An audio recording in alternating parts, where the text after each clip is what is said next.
여러분 안녕하십니까? C채널 리포트 플러스 첫 소식입니다. 대한예수교 장로회 서울 동남노회가 오는 23일 열리는 제104회 총회를 앞두고 총대들에게 보내는 메시지를 발표했습니다. 최간섭 서울 동남노회장은 명성교회 위임 목사 청빙은 정상적인 절차를 거쳐 위법 없이 진행됐다면서 법과 원칙을 벗어난 비방이나 비판은 총회의 결정이라도 결코 수용할 수 없다고 강조했습니다. 변현준 기자가 보도합니다. 지난 16일 예장통합 제104회 총대들께 드리는 글을 발표한 서울 동남노회.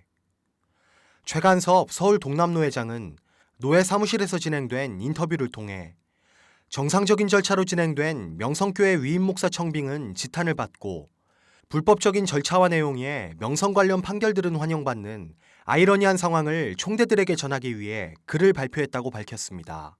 올해 교단이 전통적으로 그 교회 담임 목사를 선택하는 데는 당회를 거치고 교인들의 공동의회를 거쳐서 노예 허락을 받아서 임명을 해왔고 지금도 그렇게 하고 있어요.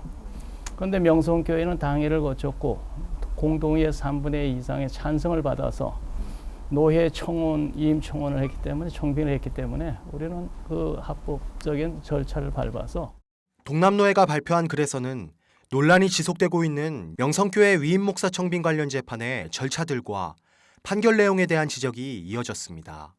동남노회는 우리 노회는 지난 2018년 3월 13일부터 다음해 7월까지 노회장의 부재로 노회 기능이 마비되고 업무가 정지된 상태였다면서 그 기간 동안 전 노회장을 피고로 한 불법 재판과 재심 개시가 이뤄졌다고 밝혔습니다.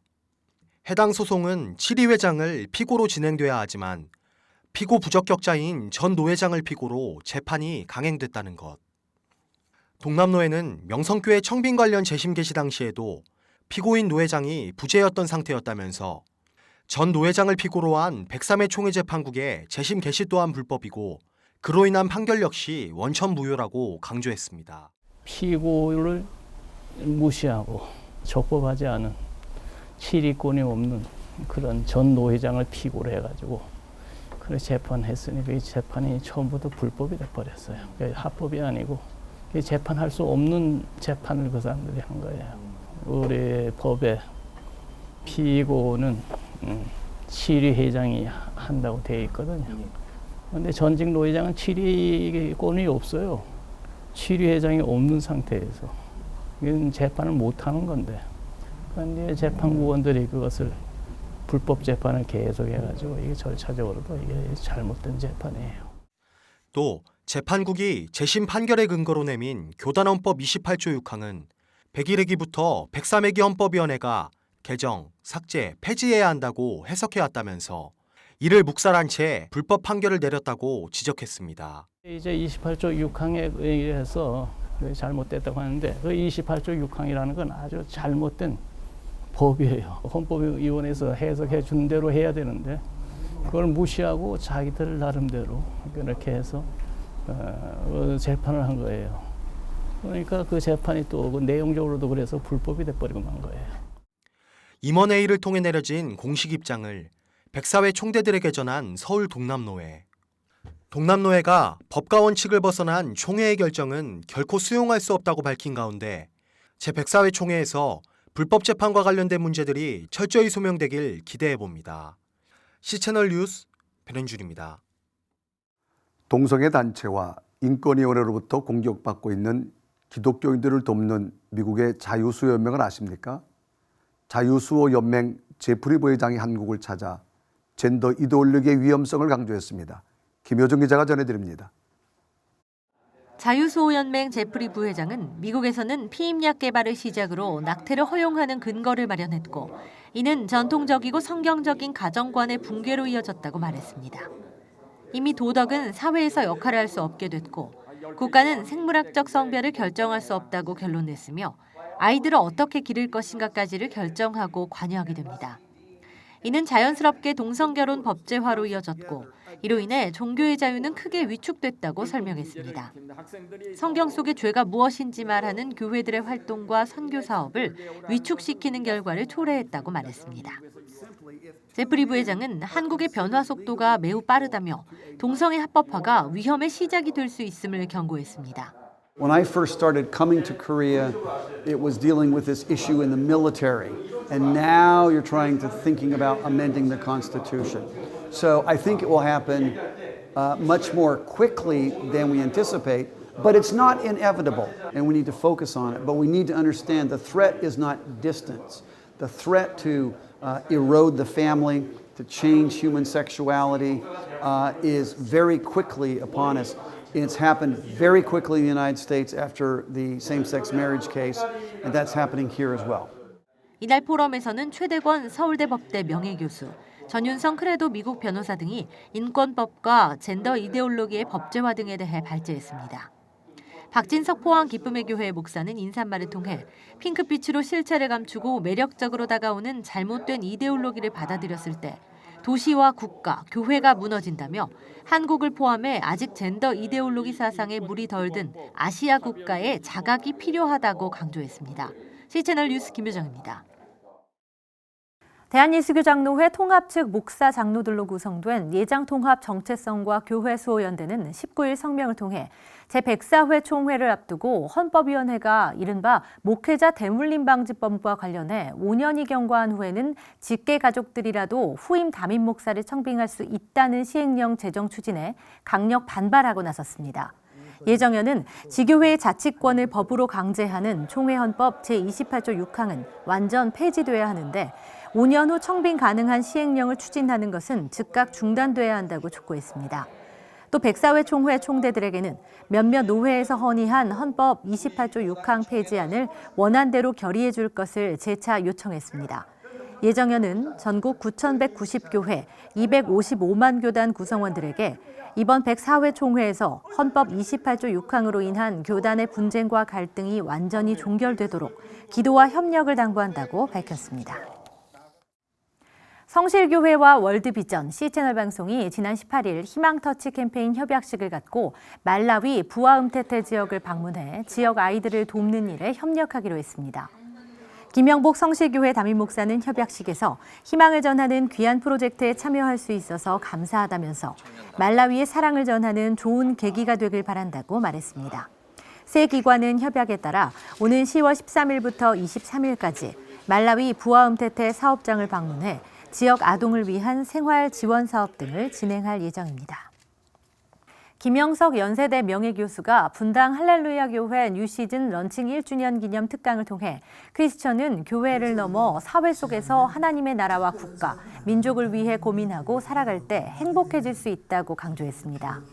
김영석 교수는 기독교인의 인생관이라는 제목의 특강에서 어릴 때 교회를 다녔지만 도산 안창호 선생과 고당 조만식 선생을 통해 예수님의 진리를 발견했다고 말했습니다. 김영석 교수는 또 기독교인은 교리보다 진리 그 자체인 예수 그리스도의 말씀을 교회 바깥에서 실천하기 위해 노력해야 하고 100세 시대를 맞아 끝없이 진리를 찾고 절대 놀지 말 것을 강조했습니다.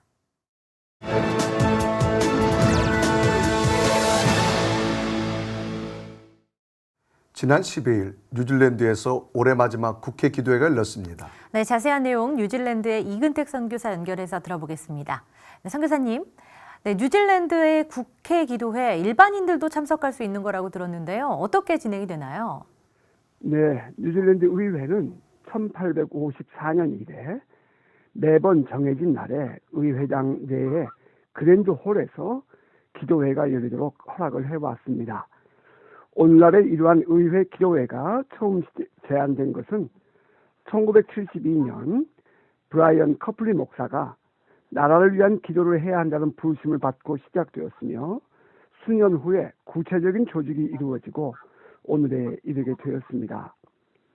기도회는 참석을 원하는 모든 그리스도인들에게 열려 있으며 나라와 민족을 위하여 기도하기 원하는 사람은 누구든지 사전 등록을 통해서 참석이 허용됩니다. 의회에서 열리는 기도회 날짜는 이 기도회를 이끄는 지도부에 의해 결정되는데 올해 2019년에는 3월 7일, 6월 13일, 그리고 이번에 세 번째 9월 12일 열렸습니다.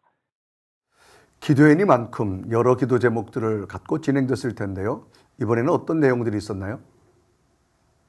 그동안 정부와 정책, 사회 도덕적 이슈, 영적 이슈, 또 나라 안의 영적 부흥 등 다양한 기도 제목을 가지고 기도해 왔는데요. 특별히 이번 기도회에서는 안락사법 개정안과 또 곧 있을 지방선거 그리고 현재 진행 중에 있는 낙태법 개정안을 두고 기도하였습니다. 특히 낙태법에 대해서는 현재 낙태법은 형법 아래에 있으며 태아의 생명권과 산모의 건강을 위한 최소의 방어 장치를 가지고 있었습니다. 그러나 정부의 이번 개정안은 낙태를 형법에서 제외시키므로 건강의 이슈로만 다루고 여성이 쉽게 낙태를 할 수 있도록 하고자 하는 것입니다. 이 새 법안은 20주까지의 태아는 어떤 이유로든 어떤 검사도 없이 낙태가 가능하며 20주 이후 태아도 산모의 후생과 복지를 위한다는 적당한 의사소견만 있으면 출산 직전까지 낙태가 가능하도록 하였습니다. 따라서 개정안에 따르면 10대 자녀가 부모 동의 없이 학교에 의해서 낙태 시술소로 보내줄 수 있고 성감별 낙태가 가능하며 장애를 가진 태아는 출산 직전까지 낙태가 될 수 있게 되는 것입니다. 현 의회는 이 법안을 반대하는 사람들에게 의견을 표현할 수 있는 기회를 주기 위해서 9월 19일까지 각 지역구의 의원 사무실을 통해 반대 의견을 수렴해 줄 것을 발표했고 지금 전국적으로 의견이 모아지고 있는 상태입니다.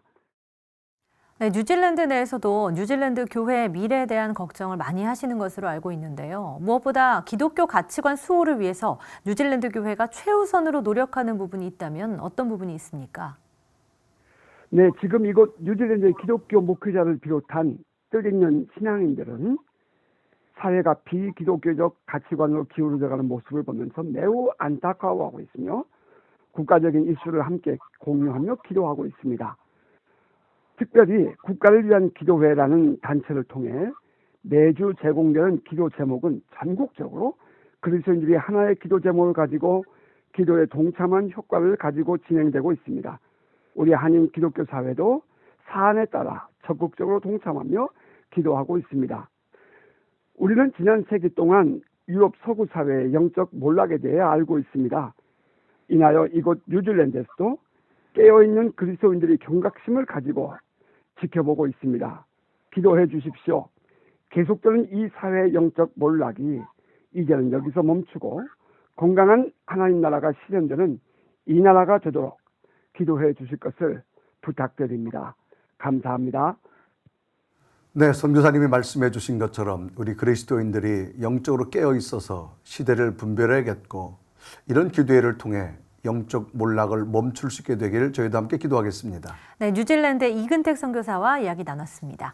네, 앞서도 낙태법과 안락사법에 대한 이야기가 나왔습니다만 이 낙태법 못지않게 안락사법에 대한 염려도 커지는 것이 사실입니다. 실제 안락사가 합법화된 국가들은 이미 위험한 길을 걷고 있다는 경고가 나오고 있는데요. 벨기에에서 전달된 소식입니다. Belgium has long been famous for food, like waffles and chocolate. But now it's becoming famous for something else. Belgium has one of the most liberal euthanasia laws in the world. You could end your life here by simply telling a doctor that you have unbearable physical or mental suffering. Terminally ill children of any age can receive a lethal injection if their parents agree with the child's wishes. Tom Mortier's mother was euthanized in 2012 because even though physically healthy, she was said to be incurably depressed. My mother, who was physically healthy because of her mental problems, received a lethal injection from an oncologist. It was done without his or his family's knowledge. He was only told by the hospital the day after his mother was killed. My mother had several mental problems. She had to cope with depression throughout her life. She was treated for years by a psychiatrist, and the contact between us was broken. A year later, she received a lethal injection. Mortier filed a complaint with the medical board and then with a prosecutor, but was turned away. With the help of Alliance Defending Freedom, Mortier appealed his case to the European Court of Human Rights, which has agreed to hear it. His legal counsel is Robert Clark. Like, how can a physically healthy woman who has struggled with depression, who's had good days and who's had bad days, how can someone like that be euthanized in a democratic Western country without the family members even being aware that it was happening. Something that makes this case even more disturbing is that the doctor who euthanized the woman sits on the very government body that is supposed to oversee the euthanasia law. The doctor, Vims Distelmans, who some have compared to the late Dr. Jack Kevorkian, once led a euthanasia tour of Auschwitz under the theme Death with Dignity. Distelmans is co-chairman of Belgium's Euthanasia Commission. We have a significant conflict of interest where someone is essentially acting as judge and executioner in his own cases. When Distelmans' commission did nothing after a dementia patient was euthanized without asking to die, one doctor quit the panel, writing that he did not want to be part of a committee that deliberately violates the law. There are now more than 13,000 euthanasia cases that this commission has reviewed. And in those 13,000, I'm aware of now one which has been referred to the prosecutor. As ethical safeguards have fallen in Belgium, some say killing has become a part of medical care. We began to offer death as a medical solution even for non-terminal cases. It is a problem. I have heard about people who were offered euthanasia even though they were not even considering it. The types of conditions, the things that would qualify someone for euthanasia are being pushed further and further out. In the most recent reporting period, there were euthanasias carried out on children as young as 17, 11 and 9. The supply of euthanasia stirs the demand. What you see is that for an increasing amount of people, euthanasia becomes the default way to die. When we find someone who's requesting to die, who's standing on the proverbial edge of a bridge, and instead of trying to talk them down, the state is pushing them off. Clark says Belgium is now the ultimate cautionary tale for any nation that wants to legalize euthanasia. And I think we have to ask ourselves, is that the kind of society that we want to live in?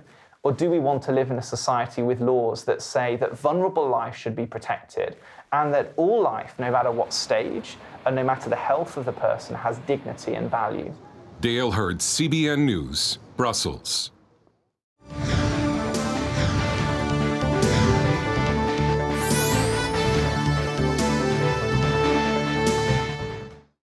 매년 9월은 한국교회 주요 교단들의 정기총회가 진행됩니다. 네, 각 주요 교단별로 짚어볼 이슈들이 굉장히 많은데요. 오늘 조홍현 기자, 취재기자 직접 모시고 이슈들 짚어보도록 하겠습니다. 조 기자 안녕하세요. 안녕하세요. 네.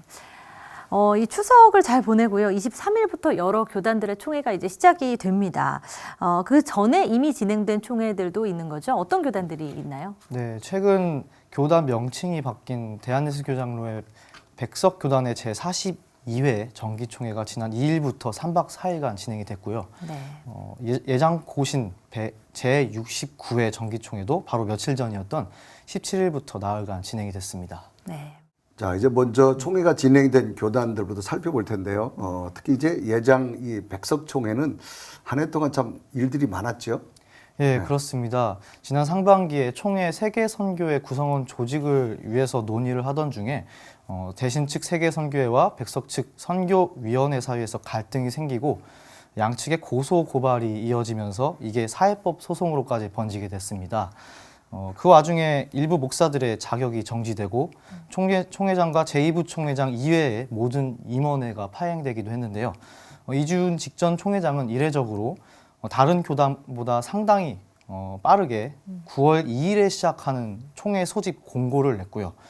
교단으로부터 징계를 받았던 수원명성교회 유만성 목사와 송총 장로교회 박경배 목사 등은 이런 정기총회를 받아들일 수 없다면서 따로 총회를 열겠다고 해 논란이 되기도 했습니다. 이번 총회에서 다시 총회장으로 나서게 된 백석교단 설립자 장종현 목사가 사태 해결을 위해 발벗고 나섰습니다. 네. 임원 입 후보자가 아무도 없이 시작된 총회에서는 그 노회장과 증경총회장으로 구성된 그런 공천위원회를 통해 장종현 목사가 총회장 후보로 나서게 됐고요. 총대들의 박수를 받고 총회장으로 추대가 됐습니다. 자, 이번 백석총회에서 나왔던 어떤 중요한 논의들 어떤 게 있었나요? 네, 이번 사실상 장종현 총회장의 전적인 주도로 이어졌던 그 이번 총회에서는 교단 내 갈등 문제를 해결하기 위한 특단의 조치들이 대대적으로 있었습니다. 총대들에게 초법적 권한을 승인을 먼저 받았던 장 총회장은 먼저 앞으로 7년간은 부총회장 선거를 하지 않기로 결정을 했습니다. 그래서 증경 총회장과 협의해서 부총회장이 앞으로 세워질 것이고요. 회장단과 사무총장을 제외한 임원 선출에 대해서도 이제 영구적인 직선제 폐지로 결정을 했습니다. 목회자 정년도 이제 70세였던 것에서 75세로 더 높아졌고요. 또 지난 41회기에 일어났던 모든 송사와 관련해서는 특별 재심원을 구성해서 재판을 다시 하기로 했습니다. 그리고 교단 내 문제를 더 이상 사회법으로 가져가지 못하도록 총회법을 좀 더 강화하기로 해서요.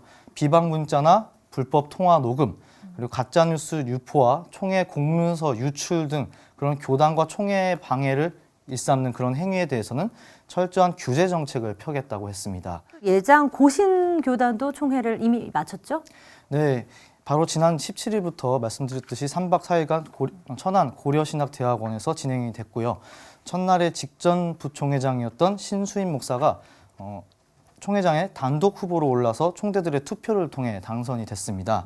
다른 교단에는 아직 없는 그런 모바일 기기를 사용한 스마트 보트를 통해서 전체 임원 선거를 진행했던 것이 작년에 이어 올해도 인상적이었습니다. 덕분에 모든 임원을 선출하는데 시간이 30분 정도밖에 소요가 되지 않았고요. 그런 덕에 총회에 더 많은 시간을 주요 안건을 논의를 하거나 좀 더 건설적인 대화로 활용하는 점이 좀 긍정적이었다고 봅니다. 자, 특히 많은 교단 가운데 이 고신총회는 반기독교적인 세력에 대해서 굉장히 강한 어떤 대시를 시작하게 되어지는데 어떤 것들이 있었나요? 예, 우선 고신총회에서 결의한 사항 중 우리가 눈여겨볼 만한 것이 먼저 뉴스앤조이를 1년 동안 조사하기로 결의한 것인데요. 인터넷 교계 언론을 표방하고 있는 뉴스앤조이는 지속적으로 동성애 옹호와 개교의 작은 문제를 더 확대해서 보도해서 교회를 의도적으로 무너뜨리려 한다는 그런 논란이 계속 있어 왔습니다. 예장 고신총회는 1년의 조사를 결정하면서 다음 회기의 결과 발표 때까지 뉴스앤조이 후원을 모든 교회가 중단할 것을 권고한 상태입니다. 그리고 지난 4월 낙태죄가 헌법 불합치 판결을 받은 것에 대해 이에 대한 대책과 함께 경남 학생인권 조례 등 동성애 옹호법 문제, 그리고 전국 학교와 공공기관에 설치된 단군상 문제 등에 대처하기 위해서 총회 차원의 반기독교적 사회문화 대책위원회를 임원회가 조직해 운영키로 결정을 내렸습니다. 한기총 전광훈 대표회장의 이단성도 조사를 하기로 해서 이를 이단대책위원회에 맡기기로 했고요. NAP 국가인권정책 기본계획 독소 조항과 학생인권조례 문제에 대해서 앞으로 입장문을 발표할 것이고 다음 달 27일 예정으로 시국 기도회도 진행하기로 결의를 했습니다. 이런 반기독교 움직임에 대한 대응 이외에도 예장 고신총회는 이제 주요 사업으로 계획하고 있는 게 있는데요. 대한예수교 장로의 순장 그 교단과의 교류가 현재까지도 활발한 상태인데 신수인 총회장은 이번 회기 안에 예장 순장과의 통합을 추진해 꼭 열매를 거둘 것이라고 밝히기도 했습니다. 점점 좀 위협을 받고 있는 기독교 가치관 수호에 총대들이 참 또 많은 관심을 갖고 있고 이것이 또 결의로도 이어졌다라는 생각이 드네요. 자, 이제 다음 이 굉장히 또 총회에 굉장히 많은 교단들의 총회가 또 몰려 있는 한 주가 시작이 될 텐데요. 어떤 교단들이 주요 안건들을 좀 논의하게 됩니까? 예. 그 대한예수교 장로회 통합과 합동 그리고 한국 기독교 장로회, 기독교 한국 침례회 등 교단이 23일부터 일제히 총회를 시작하고요. 예장 합신 교단도 바로 다음 날인 24일에 총회를 열게 되겠습니다. 이번 교단 정기 총회들은 날짜만 비슷할 뿐 아니라 다수 교단들이 동성애 문제와 이단 문제, 그 반기독교적 움직임에 대한 대응을 어떻게 할 것인가 논의를 많이 하게 될 것인데요. 동성애 문제 대응에 대한 안건은 지난해도 그렇고 올해도 그렇고 교단마다 지속적으로 나오고 있고 또 끊이지 않는 이단 문제에 대해서도 교단별로도 현재까지 수많은 연구가 있어 왔는데 올해는 특히 8개 교단 이대 위원장들이 한기총과 대표회장 전광훈 목사를 각각 이단 옹호단체와 이단 옹호자로 규정할 것을 청원하기로 결의했던 점도 어떻게 돌아갈 것인지 이제 우리가 지켜봐야 될 것이고요. 앞서 말씀드렸듯이 기독 언론을 간판으로 내세우고 있지만 교회의 분열만 일으키고 있다고 논란이 많은 그런 뉴스 엔조이에 대한 연구와 관련 헌의안이 교단마다 지속적으로 나오고 있는 상황입니다. 네. 자, 이제 막 교단의 총회가 이제 막 시작되면서 중요한 건들이 거론되어지는데 각 교단마다 중요한 안건 가운데 특별히 이제 진행되는 예장 통합 총회 어떤 안건들이 좀 있을까요? 네, 이번 예장 통합 총회는 제 104회 총회로 이루어지는데 포항 기쁨의 교회에서 진행이 됩니다. 신임 총회장으로는 현 부총회장인 백양록교회 김태영 목사가 무난히 추대될 것으로 예상이 되고요. 네. 목사 부총회장과 장로 부총회장도 각각 동신교회 신정호 목사와 영락교회 김순미 장로가 단독 후보로 나와서 당선이 예상되고 있습니다. 네. 또 특히 이제 예장 통합 총회는 지난해에 이어서 올해도 명성교회 위임 목사 청빙과 세습 금지법 이슈가 가장 큰 논쟁거리가 될 것으로 보입니다. 지난 8월 5일 명성 위임 목사 재심 판결이 작년과 완전히 뒤집혀서 총대들이 총회 현장에서 어떤 반응을 보일지에 대해 이제 여론이 이제 주목을 하고 있는데요. 네. 논쟁이 뜨거울 것으로 예상되는 점은 헌의안이 서로 아주 상반된 것들이 올라왔다는 것입니다. 명성교회 위임 목사 청빙이 불법이라고 판결한 이번 재심 재판을 속히 이행하라는 헌의안이 올라온 반면에 세습금지법이 시작부터 처음 만들어질 때부터 불법이 일어난 잘못된 법이니 없애자는 헌의안이 올라와 총대들이 어떤 결정을 할지가 주목이 됩니다. 네. 그리고 청년층을 총대로 선출하는 비례대표제에 대한 논의가 있을 것이고요. 장신대 무지개 퍼포먼스 사건 이후에 동성애 관련 안건이 크게 늘고 있는데 동성애와 이단에 대해 성경적 해석을 첨부해서 교단 신학을 명확하게 해달라거나 네. 총회사나 신학대 입학 자격을 적은 그런 조항에 동성애 지지자와 옹호자 처벌 내용을 넣어달라는 등의 안건이 지금 올라와 있습니다. 네, 굉장히 다양한 헌의들이 올라와 있고요. 여러 가지 논쟁도 굉장히 뜨거울 것으로 보이는데요. 예장 합동총회 역시나 같은 일정을 시작하게 되는데 어떤 주요 이슈가 있나요? 네, 예장합동 104회 총회는 서울 충영교회에서 진행이 되겠고요. 예장합동도 현 부총회장인 꽃동산교회 김종준 목사가 추대될 것으로 예상되고 있습니다. 목사 부총회장 선거는 세해된 교회 소강성 목사가 단독 2후보에서 지금 주목을 받고 있고요. 네. 역시 무난히 당선될 것으로 보입니다. 다만 장로 부총회장은 아천제일교회 이명식 장로와 대흥교회 윤선율 장로가 후보로 나서서 경선이 이루어질 예정입니다. 또 오랫동안 큰 논란이었던 총신대학교 문제가 올해 이재서 총장이 선출된 이후에 네. 정상화 절차를 밟고 있는데요. 총신대에 대한 교단의 통제를 강화시키는 문제, 총신 운영 이사회 폐지 등 지난 사건이 재발되지 않도록 방안이 그런 논의될 예정입니다. 네, 뭐 이제까지 이야기가 되고 있는 교단들의 뭐 선거는 굉장히 무난하게 진행이 될 것으로 보이는 건 좀 다행인 것 같아요. 기독교 한국 침례회도 총회를 앞두고 있죠. 네, 기독교 한국 침례회는 강원 홍천 비발디 파크에서 총회가 진행될 예정이고요. 네. 앞서 총회장 후보로 대구중앙침례교회 윤재철 목사와 부양침례교회 윤덕남 목사가 예비 후보 등록을 했었습니다. 네. 그러나 사실상 본 등록에서는 윤덕남 목사가 후보 등록을 포기하면서 윤재철 목사가 단독으로 총회장 후보로 나서게 됐습니다. 네. 윤재철 후보는 지금은 함께라는 그런 교단의 방향성을 내걸고 소통하고 화합하는 교단을 만들어 가겠다라는 소견을 전했고요. 교단 연금 수혜자를 확대하고 교단 홍보팀이나 교단 역사관 운영을 통해서 교단의 위상을 좀 더 높이겠다라면서 상생하는 목회 환경 조성과 함께 목회자 자녀부터 시작해서 3040, 5060 세대의 목회자들을 어울러 지원할 수 있는 총회 차원의 노력을 기해하겠다고 밝혔습니다. 네.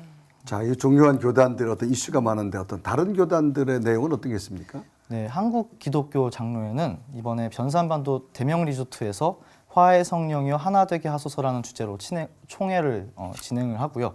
총회장 후보로는 성북교회 육순종 목사가 단독으로 나섰고 목사 부총회장으로는 청주제일교회 이건희 목사가 역시 단독 후보로 그리고 장로 부총회장으로는 난산교회 김동성 장로가 역시 단독 후보로 등록을 했습니다. 네.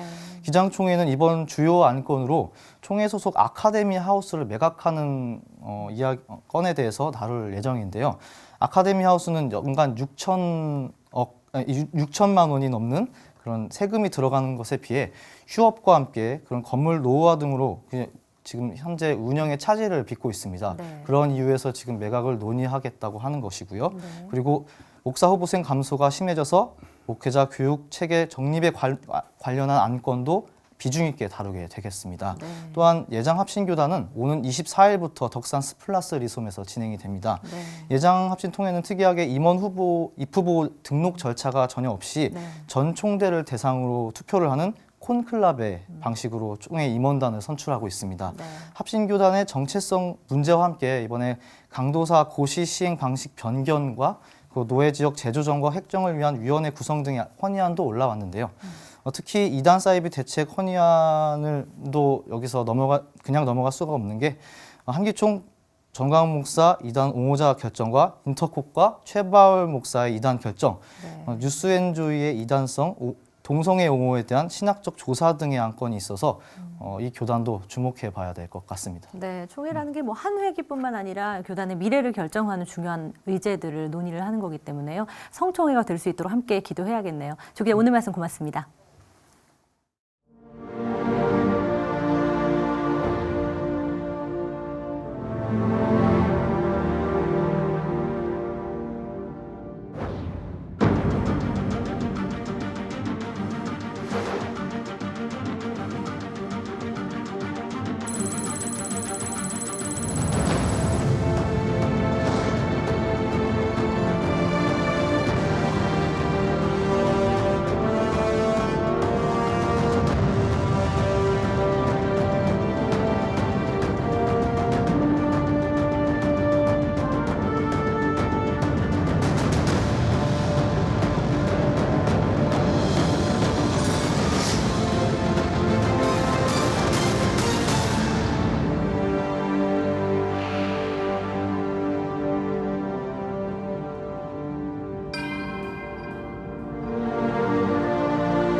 동북아시아 국가들의 관계가 더욱 복잡해진 요즘 시대를 잃는 해안이 그 어느 때보다 필요해졌습니다. 네, 한국기독실업인회 이승률 회장이 최근 동북아 시대 정신과 한반도 미래를 담은 책을 출간했는데요.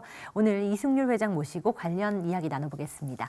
회장님 안녕하세요. 안녕하십니까? 네, 오랜만에 뵙습니다. 네, 반갑습니다. 네, 오늘은 이 CPMC 회장으로 나오신 게 아니고요.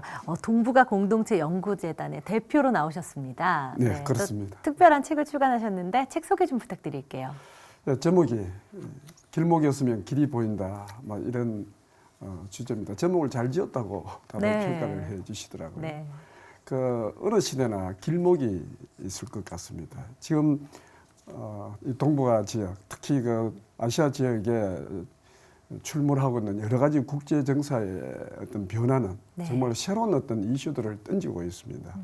그러니까 사실 우리가 그 서진화 현상이라고 보통 그 역사 의식을 표현할 때 그런 말을 하게 되는데, 그 팔레스타인 지역의 그 하나의 복음의 진로가 지중해, 로마, 유럽, 영국, 미국을 거쳐서 이제 아시아 태평양 지역, 더구나 동북아 시대 지역에 이렇게 도래를 했고, 그 가운데 특히 한반도가 있습니다.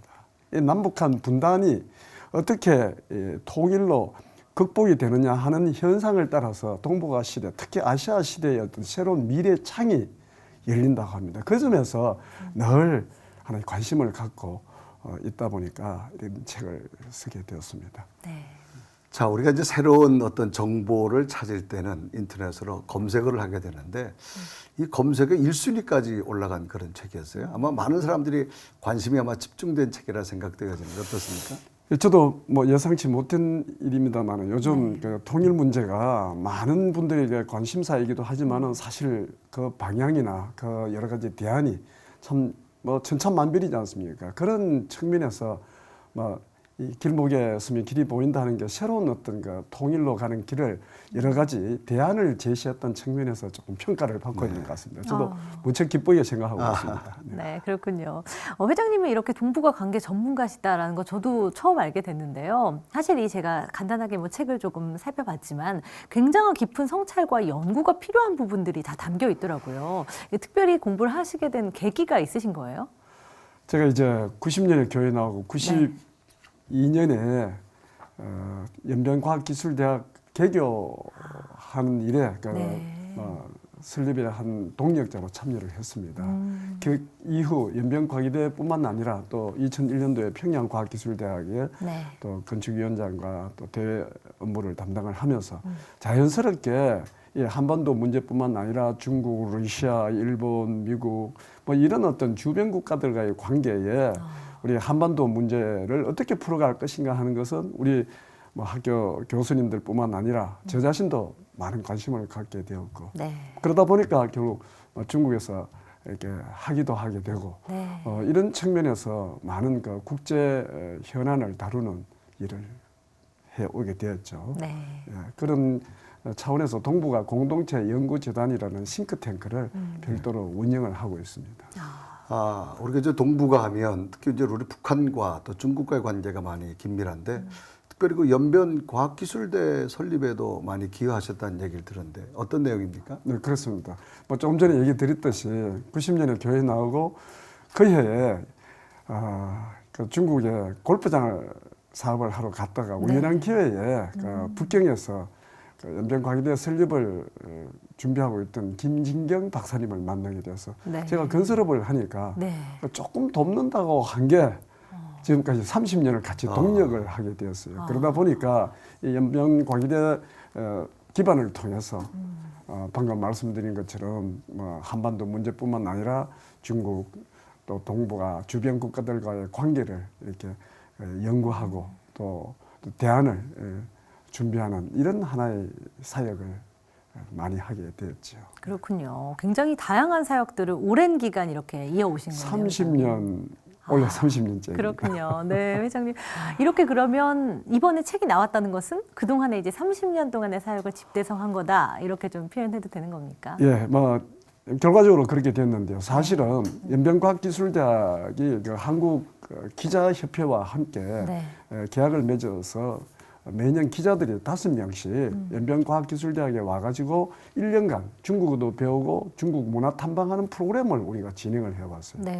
그런 가운데 2012년도에 다녀가신 영남일보의 박진관 부장 기자가 있습니다. 이분이 2015년 그 가을에 뭐 저한테 전화가 와가지고 혹시 뭐 할 수만 있으면 한 1년간 CEO 칼럼에 참여해 줬으면 좋겠다 그래서 그때 마침 제가 이제 뭐 중국 또 뭐 북한 여러 지역을 다니다 보니까 뭔가 제 생각을 정리하고 또 뭔가 파일링할 필요가 있지 않습니까? 그래서 이제 뭐 힘들지만은 해보자 이래가지고 이제 1916년 1년 칼럼을 썼는데 16년 말에 또 연락이 와가지고 뭐 평가가 괜찮은 것 같으니까 1년만 더 써달라고 그러더라고요.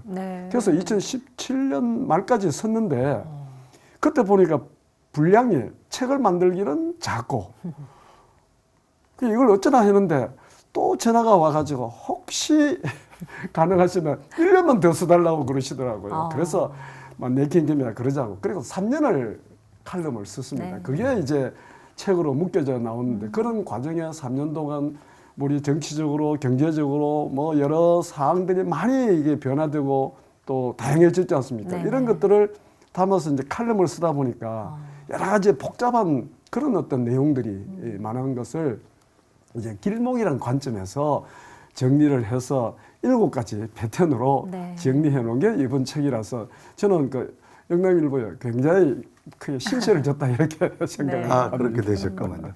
자, 이 책을 보니까 길목에 서면 길이 보인다라고 하는 제목인데 아주 참 우리에게 확 닿는 그런 제목인데 여기서 말하는 길이란 어떤 의미를 가지고 있을까요?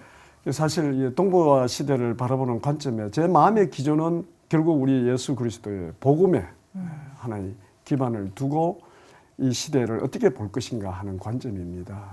지금 많은 어떤 국제 관계 또 현안도 있고 대치 상황, 갈등, 뭐 여러 가지 어떤 또 북한 핵 문제라든가 이런 문제가 있지만 결국 우리 인류 사회가 어떤 하나의 초국경 공생사로 나아가는 것이 하나의 역사 발전의 어떤 목표라고 저는 봐지고 그런 가운데서 우리 한국이 한반도가 이 동북아 지역에서 중심축 국가가 될 수 있으면 좋겠다는 게 한 바람인데 사실 여러 가지 어떤 기술, 경제, 또 문화 이런 분야에서 우리 한국이 갖고 있는 어떤 저력, 특히 그 통일 한반도의 어떤 그 미래 파워를 생각하면 진실로 우리가 동북아 시대의 중심축 국가 역할을 해내리라고 저는 믿습니다. 거기에 우리 예수 그리스도의 어떤 복음이 기반이 되고 그것이 사회를 이끌어가는 디바인 파워가 되면 그것이 마침내 새로운 시대의 어떤 동북아 시대 정신과 그리고 또 우리 한반도 미래 비전이 되지 않겠는가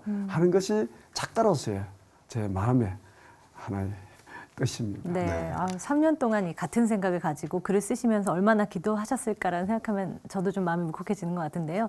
회장님, 이제 모든 사람들의 소망이기도 할 겁니다. 동북아의 중심축이 이제 평화, 통일 대한민국이 될 것이다라는 것에 대해서는 한 마음으로 좀 기도하고 있는 분들 굉장히 또 많을 거다라는 생각도 드는데 그러기에는 그런데 지금 한반도 상황이 조금은 어려워 보여요. 어떻게 보고 계세요? 그걸 제가 뭐 해결사가 아니니까 네. 뭐라고 말씀을 드려야 될지 모르지만 그러나 우리는 믿는 사람으로서 하나님이 역사의 어떤 주관자 되시고 미래의 표대가 된다는 걸 저는 확신하고 있습니다.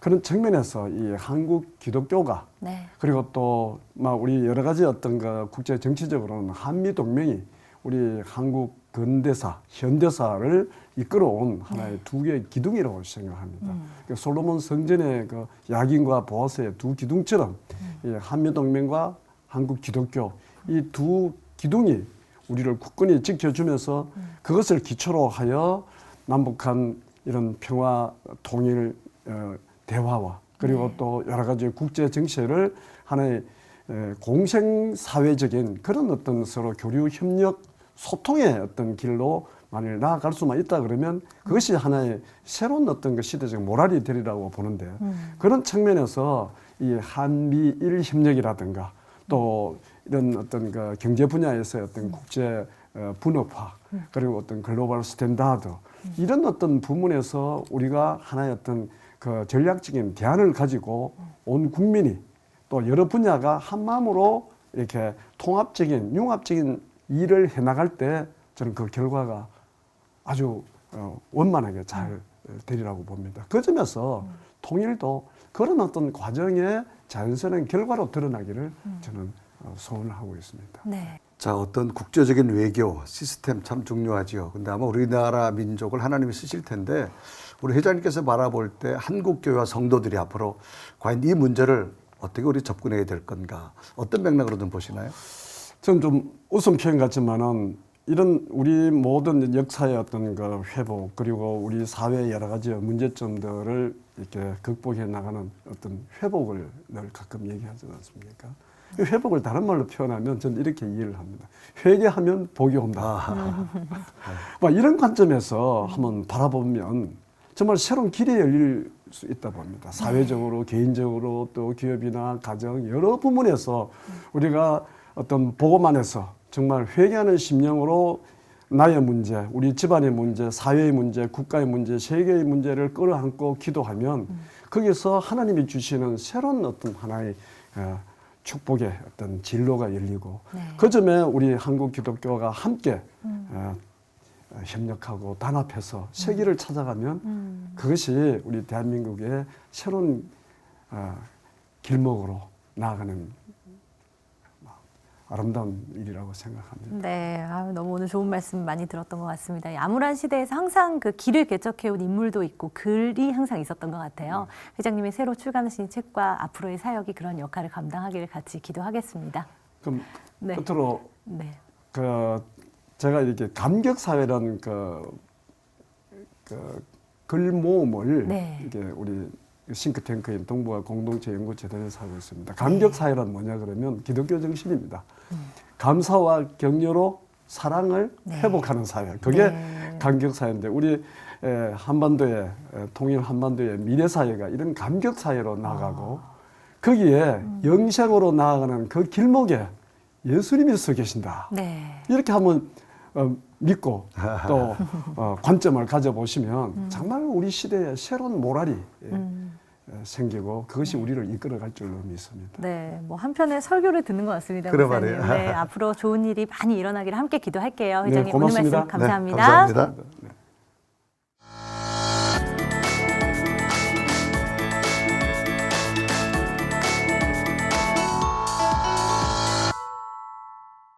파주에 이어 연천에서도 아프리카 돼지 열병이 추가로 발생하면서 양돈 농가의 우려가 높아지고 있습니다.